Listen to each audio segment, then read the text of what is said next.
Dapat po kasi kahapon pa ako Pagkaalis nga ni ABM para pumasok ay si grade 7 naman ang aking inintindi. Papasok na kasi siya ngayon at hindi na nga daw sumasakit ang kanyang mata. Kahapon nga kasi ay hindi na naman nga siya nakapasok dahil siya nga ay aking pina-check up.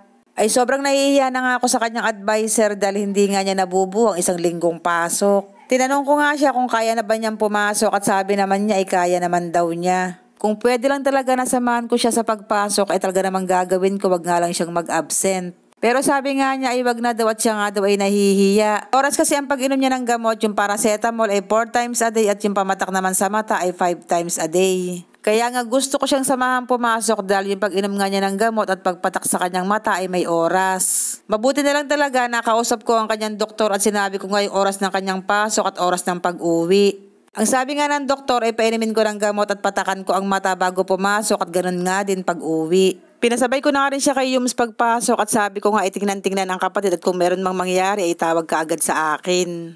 At bago nga sila tuluyang umalis ay tinanong ko nga uli si grade 7 kung talaga bang kaya na niyang pumasok. Ay naiinis na nga iyan dahil tanong nga daw ako ng tanong at ang kulit-kulit ko daw.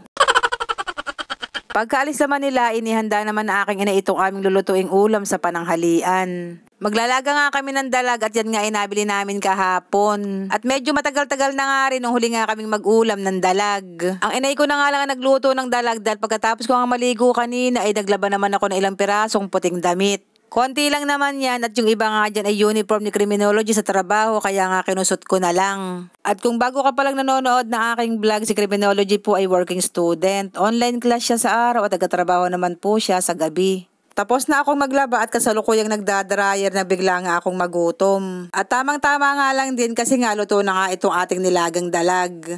Abay nung makita ko nga itong nilagang dalag ay bigla nga akong natakam dahil medyo matagal-tagal na nga nung huli kaming magluto ng ganyan. At para mas lalong masarap ang kain ay eto nga naghiwa nga ako ng sausawan. Naglagay lamang ako ng 2 kalamansi pati na nga na 1 pirasong siling labuyo. At minsan talaga yung sausawan talaga nagpapasarap na ating kain at pag ganito nga yung sausawan ay mas prepare ko nga ang asim kaysa sa alat kaya nga konting patis lamang ang aking nilagay.